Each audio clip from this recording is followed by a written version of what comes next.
ডাক্তারবাবুর কাছ থেকে জানবো যে पैनक्रियाटाइटिसের चिकित्सा কিভাবে হয় और इसका इलाज कैसे होता है। पैंक्रेटाइटिस का इलाज जो होता है वो डिपेंड करता है कि एक्यूट पैंक्रेटाइटिस है कि क्रॉनिक पैंक्रेटाइटिस। एक्यूट पैंक्रेटाइटिस में पेशेंट को अगर बहुत ज़्यादा पेन है, डिस्कम्फर्ट है, तो उसको इमीडिएटली भर्ती करना चाहिए। भर्ती करके हम लोग कुछ दवाएं चलाते हैं, सलाइन चलाया जाता है, मॉनिटरिंग किया जाता है। अगर कंडीशन ज़्यादा क्रिटिकल है तो कई बार आईसीयू में रखा जाता है और वहाँ पे हम उसको लाइफ सपोर्ट देते हैं।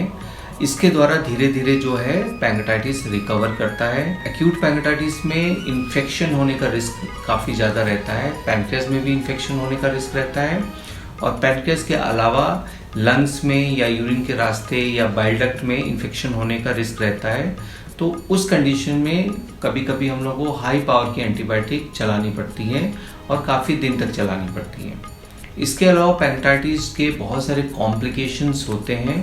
कुछ लोगों में तो बहुत अच्छे से रिकवर कर जाता है, नहीं कुछ लोगों में पैनक्रियास के जो पार्ट हैं वो नष्ट हो जाते हैं, उसमें पस जमा होने लगता है और एक कलेक्शन बन जाता है जिसको हम वॉल्ड ऑफ पैनक्रेटिक नेक्रोसिस या स्यूडोसिस्ट बोलते हैं। जब ऐसा होता है तब हमें और टेक्निक का सहारा लेना पड़ता है, जैसे कि हम लोग उसके केस में एंडोस्कोपिक अल्ट्रासाउंड गाइडेड उस सिस्ट को पंचर करके उसके सिस्ट के अंदर जो मवाद होता है उसको निकाल लेते हैं। इसके अलावा जो है अगर ज़्यादा डैमेज है जिससे हम पेशेंट को फीवर आ रहा है, उसका मवाद हम लोग नहीं निकाल सकते हैं, तो लास्ट स्टेज में हमको ऑपरेशन करना पड़ता है।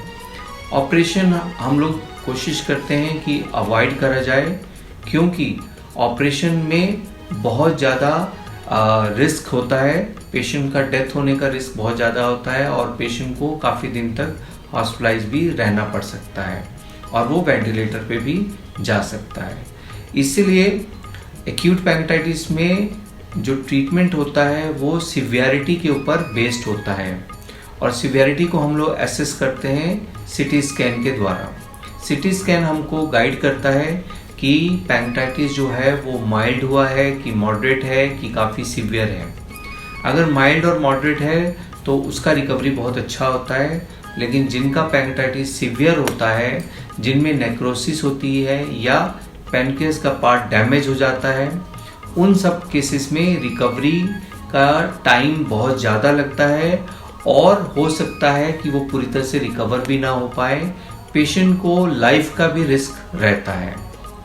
तो ये तो हो गया एक्यूट पैंक्रेटाइटिस का एक ओवरलाइन मैनेजमेंट प्लान।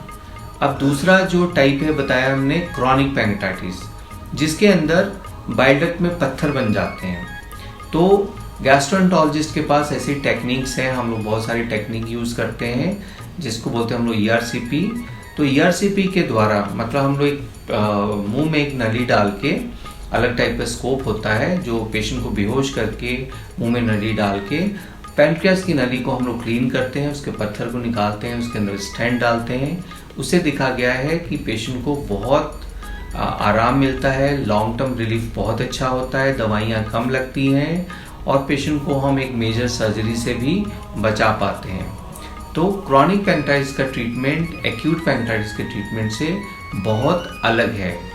तो कभी भी जिसको भी पैंक्रेटाइटिस हो उसको ये क्लियर होना चाहिए कि उसका पैंक्रेटाइटिस जो है एक्यूट पैंक्रेटाइटिस है कि उसका क्रॉनिक पैंक्रेटाइटिस है और उसके बेसिस पे ही उसका ट्रीटमेंट प्लान होना चाहिए।